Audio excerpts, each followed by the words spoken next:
Hey, welcome to Chi Alpha. All right, I want to jump right in today. So our opener question is, who is your neighbor and what is your relationship like with them? And this can be anybody from your childhood neighbor to the person who lives next to you in the dorm rooms, kind of whatever you want it to be. For me, I'm going to choose our next door neighbors that currently live next to us. They're a family called the Likens, and they have young kids that are about our kids' age, and I would say our relationship with them is fabulous. They are like family to us. Here's a regular, everyday happenings around our neighborhood. Mommy wants it. You see your brother in there? Bad dinosaur! So that's just a cute little thing to show you just the beautiful relationship that we get to have with our neighbors, and we feel so blessed to have them as neighbors. I would say also that every relationship with every person that's lived next to us has not been like that. I don't think that we are perfect neighbors by any means, but it makes us really appreciate the relationship we do have with those neighbors. So today we are going to be kind of talking about that idea of what does it mean to be a good neighbor. And we're going to be looking at a very well-known parable that Jesus uses.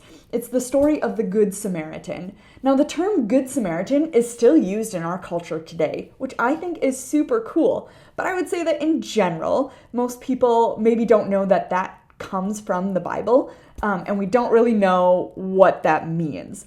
So, first thing that I want to talk about is, what is a Samaritan? So the Samaritans were a group of people who lived in Samaria. Hey, imagine that. Which Samaria is the area directly north of Jerusalem.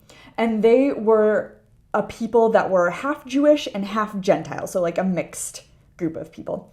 And the most interesting part here for Jesus choosing to use a Samaritan in this parable is that the Jewish people and the Samaritans did not like each other. Like, that's a very nice way of saying how they felt about each other. Really, the Jews and the Samaritans were like the Democrats and the Republicans, or like the Vikings and the Packers, or like the House of Slytherin and the House of Gryffindor. You get the idea. They did not like each other. They were like every American and those robocalls that we all got the week before the election.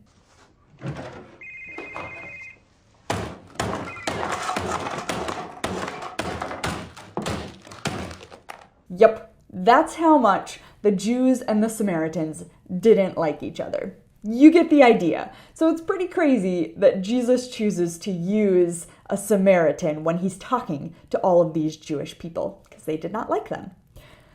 Also, the method that Jesus is going to use here to teach is called a parable, which a parable is just a story that has a meaning.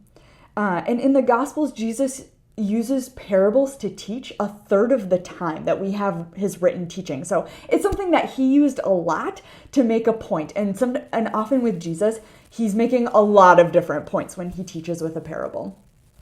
And when we come and approach a parable, it's crucial for us to first think about how the audience that Jesus is talking to would have understood what he is saying before we start to ask the questions about like, okay, what does this mean for us and in our culture today?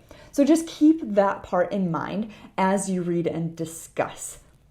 Now, Jesus is not the only teacher who would use parables. That was a really normal way for people back then to teach. But the way that he goes about using them is pretty darn genius. So here's an example from the parable that we're going to look at today. So in this parable that Jesus is going to set up, there are going to be 3 people who are going to walk by a man who is beaten and left for dead on a road. Now, remember that this isn't actually something that happened. This is a story that Jesus is telling. It's like in an ethics class when they have some crazy like thought story to help us like ponder what we believe.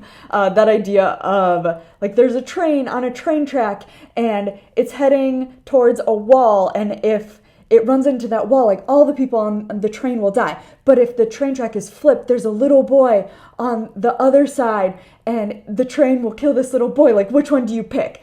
Same idea. There's no actual train. There's no actual little boy who's going to die. It's just the idea of we're working through this problem to see what we believe. Same thing that Jesus is setting up here in this parable. Okay, so there's going to be 3 people who are going to walk by, and the first 2 are going to be people who work in the temple. Now, in the temple, there's the highest up person, which is a priest, and then next after him would be a Levite, and then after a Levite would be lay people. So when Jesus sets up this story by saying the first person to walk by this guy is a priest, and he doesn't stop and help him, and then next, a Levite walks by, and he doesn't stop and help him either. The next person, logically, for this Jewish audience who would have walked by would have been a layperson.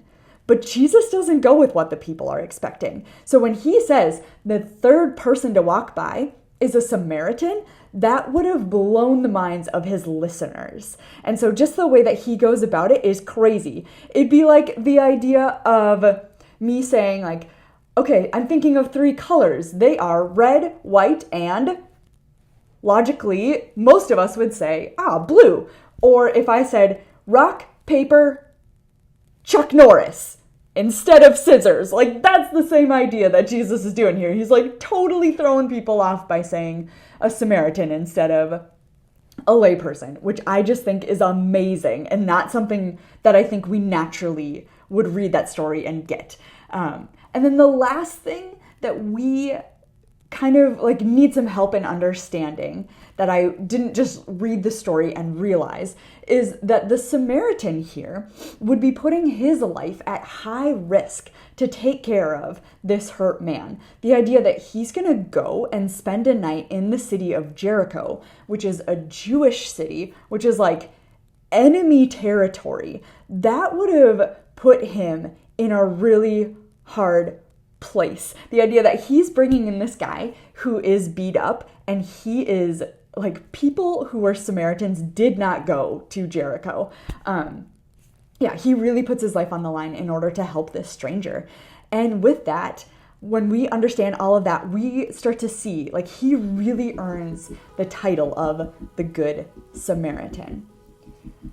And for me, I really can't read the story of the Good Samaritan and not feel really challenged by what Jesus is saying. So I hope that you guys have a great discussion and that we feel challenged to do something.